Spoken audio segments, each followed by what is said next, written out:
Have you ever pondered on why interpersonal skills matter so much in every sphere of life?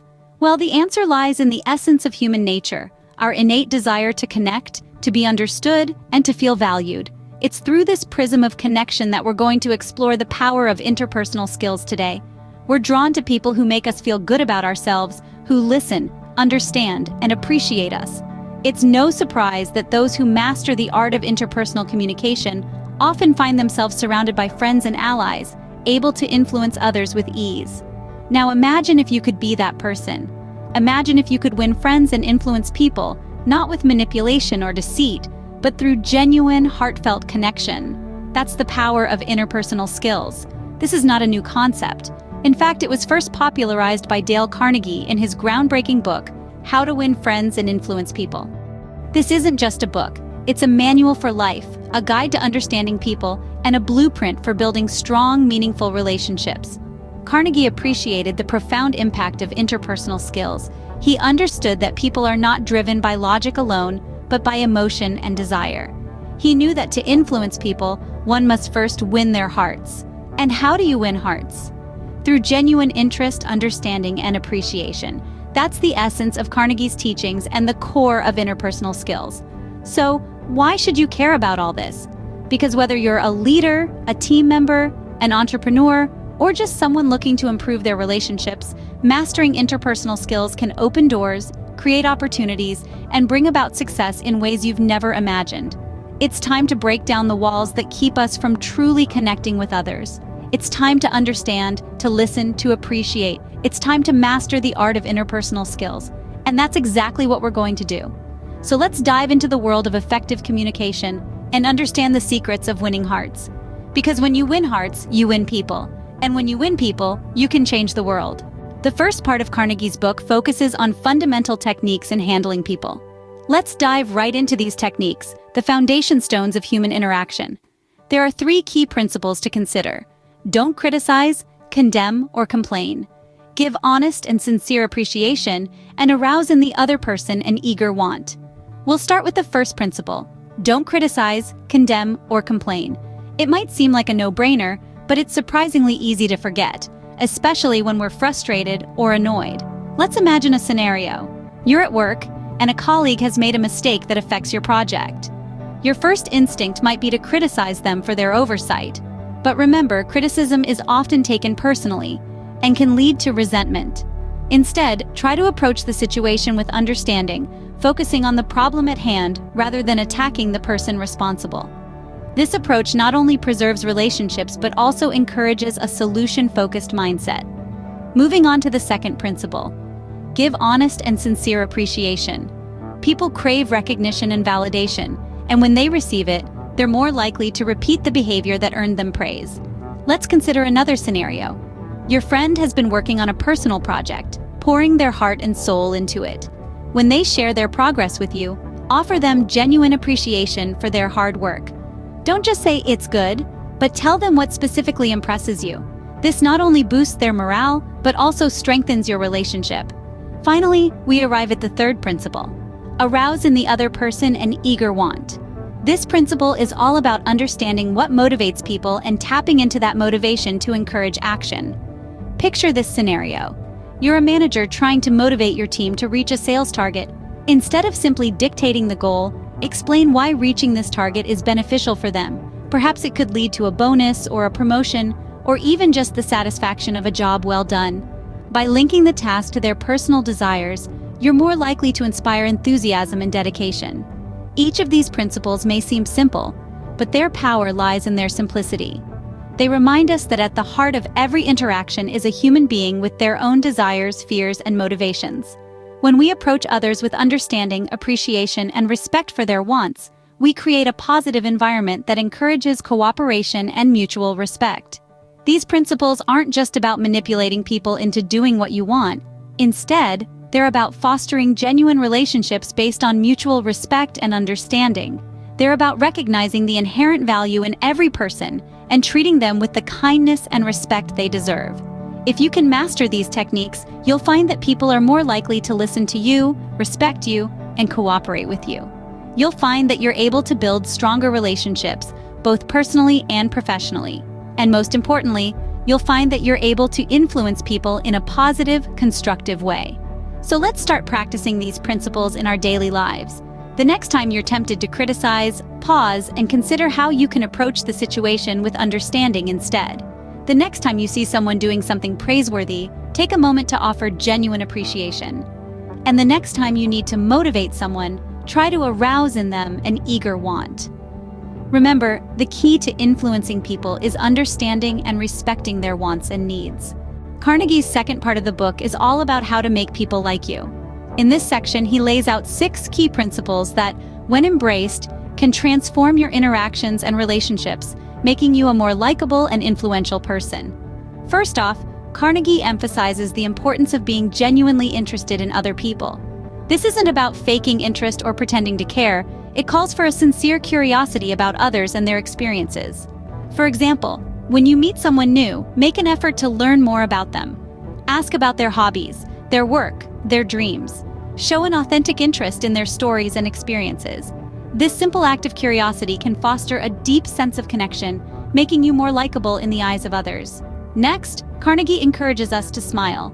A smile is a universal language understood by all. It communicates warmth, friendliness, and positivity. Picture this.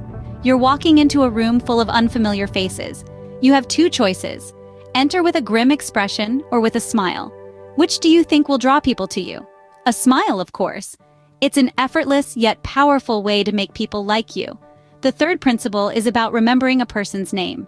Dale Carnegie once said, "A person's name is to that person the sweetest and most important sound in any language." By remembering and using someone's name in conversation, you're acknowledging their identity and existence, which can be incredibly powerful. So next time you meet someone new, make it a point to remember their name. It might take some practice, but the impact it can have on your relationships is worth the effort. Carnegie's fourth principle advises us to be good listeners. This means giving others the gift of your undivided attention, allowing them to express themselves without interruption. Picture a friend sharing a personal story. Instead of waiting for your turn to speak, truly listen to what they're saying. Show empathy, ask follow-up questions, and validate their feelings. By doing so, you're not just hearing, you're listening, and that can make you incredibly likable. The fifth principle is to talk in terms of the other person's interests. This involves steering the conversation towards topics that the other person finds intriguing or enjoyable. Imagine you've discovered your new colleague is a passionate gardener. Even if you know nothing about gardening, ask them about it. Show interest in their passion. This can create a strong bond between you and the other person, making you more likable in their eyes. Finally, Carnegie advises us to make the other person feel important. This is about acknowledging their achievements, appreciating their efforts, and valuing their opinions. Make the people around you feel seen, heard, and appreciated, and they are likely to reciprocate these feelings towards you. Making people like you isn't about manipulation or pretense. It's about showing genuine interest and respect for them. It's about listening, empathizing, and appreciating. It's about acknowledging their importance and valuing their individuality. By embracing these 6 principles, you can become a person who draws others in, who makes people feel good about themselves, who is, in fact, genuinely likable. Moving on to the third part, Carnegie shares techniques on how to win people to your way of thinking. This is a critical skill that can help you in both your personal and professional life. Let's delve into the 9 principles that Carnegie presents. The first principle is that the only way to get the best of an argument is to avoid it. Arguments often lead to resentment and a breakdown in communication. Instead of arguing, try to understand the other person's perspective and find common ground. For example, if you and your colleague have different ideas for a project, instead of arguing over whose idea is better, discuss the merits of both and try to come up with a solution that incorporates the best of both. The second principle is to show respect for the other person's opinions. Even if you disagree with someone, it's important to value their perspective. This can be as simple as saying, "I see where you're coming from," or "That's an interesting point of view." When people feel respected, they are more likely to listen to your ideas and consider them. The third principle is that if you are wrong, admit it quickly and emphatically. Nobody is perfect, and we all make mistakes. When you acknowledge your errors and take responsibility, others will respect your honesty and integrity. For instance, if you made an error in a report at work, Admitting it promptly and taking steps to correct it shows your commitment to doing the right thing. Next up, Carnegie suggests beginning in a friendly way. Starting conversations with a positive tone sets the stage for a productive discussion. If you're about to negotiate a contract, for example, starting with a friendly greeting and a compliment about their business can put the other party at ease. The fifth principle is to get the other person saying yes, yes immediately. This means starting the conversation with points that the other person agrees with. This creates a positive momentum and makes it more likely that they will be open to your ideas. For instance, if you're trying to convince your boss to implement a new process, start by discussing the shared goals that this process will help achieve. Carnegie's sixth principle is to let the other person do a great deal of the talking. People love to share their thoughts and ideas. By listening more and talking less, you give them the opportunity to express themselves, and you might learn something new. This principle is especially useful in situations like job interviews, where allowing the interviewer to do most of the talking can give you valuable insights into the role and the company. The seventh principle is to let the other person feel that the idea is his or hers. People are more likely to support ideas that they feel they've contributed to. So instead of presenting your idea as the only solution, ask questions that guide the other person to come up with the idea themselves. For example, if you want to propose a new marketing strategy at work, you could ask your team questions that lead them to suggest elements of your strategy. The eighth principle is to try honestly to see things from the other person's point of view. This involves empathizing with their feelings and understanding their perspective. For example, if a friend is upset about a disagreement, instead of trying to convince them they're wrong, try to understand why they feel the way they do. The final principle Carnegie presents is to appeal to the nobler motives. This means framing your ideas in a way that highlights how they align with the other person's values or goals. For example, if you're trying to convince your company to adopt more sustainable practices, you could emphasize how this aligns with their commitment to corporate social responsibility. Winning people to your way of thinking is not about manipulation, but about mutual understanding and respect. By applying Carnegie's principles, you can foster more effective and harmonious relationships in all areas of your life. In the final part, Carnegie provides advice on how to be a leader and change people without giving offense or arousing resentment. To change people's behaviors or attitudes, Carnegie suggests 9 principles. By applying these principles, you can inspire and motivate others, fostering an environment of respect and understanding.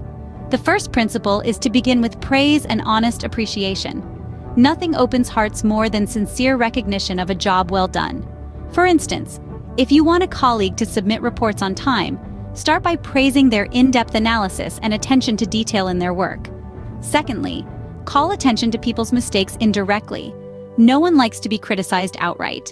Instead of saying, "You're always late for meetings," you might say, "I've noticed that we often start our meetings a bit late. How can we improve this?" This approach is less confrontational and more solution-oriented.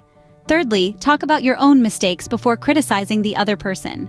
We all make mistakes, and acknowledging your own shortcomings can make others more receptive to feedback. For example, if you need to address a team member's lack of punctuality, share a story about a time when you struggled with time management and how you overcame it. The fourth principle is to ask questions instead of giving direct orders. People are more likely to accept an order if they feel they've had a part in the decision-making process. Instead of saying, "You need to finish this project by Friday," try asking, "How soon do you think you can complete this project?" The fifth principle is to let the other person save face. No one wants to feel embarrassed or humiliated. If someone makes a mistake, address it in a way that allows them to maintain their dignity. The sixth principle is to praise the slightest improvement and praise every improvement. People respond positively to encouragement. If someone is making an effort to change, recognize their progress, no matter how small. The seventh principle is to give the other person a fine reputation to live up to. If you want someone to behave in a certain way, treat them as if they already exhibit that behavior. For example, if you want a team member to take more initiative, you might say, "I've always admired your ability to take charge in situations. I'm looking forward to seeing that leadership in our next project." The eighth principle is to use encouragement. Make the fault seem easy to correct. If a person feels like the task at hand is within their reach, they're more likely to try and succeed. Finally, the ninth principle is to make the other person happy about doing the thing you suggest. If people see the benefits of their actions, they're more likely to follow through. Instead of saying, "You need to submit your report by Friday," say, "Once you submit your report by Friday, we can analyze the data and make informed decisions for next week's strategy." By using these principles, you can change people's behaviors and attitudes without causing offense or resentment. Remember, it's not about manipulation, but about fostering understanding and respect. Being a leader is about inspiring and motivating others, not commanding or controlling them. As we wrap up, it's clear that the power of effective communication cannot be underestimated. It serves as the cornerstone of our interactions, bridging the gap between individuals and fostering mutual understanding and respect.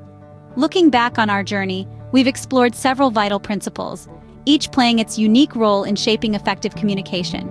So let's take a moment to recap these key principles that can help us win friends and influence people. We began with the power of interpersonal skills, where we highlighted the importance of empathy, sincerity, and active listening. These skills not only help us to understand others, but also make us more likable and trustworthy. Next, we delved into the fundamental techniques in handling people. We learned that criticism often yields resentment, while appreciation and encouragement foster growth and mutual respect. We then moved on to the 6 ways to make people like us. Here, we emphasized the importance of showing genuine interest in others, being a good listener, and making the other person feel important. In the 4th scene, we explored how to win people over to our way of thinking. This involves avoiding arguments, showing respect for others' opinions, and admitting when we are wrong.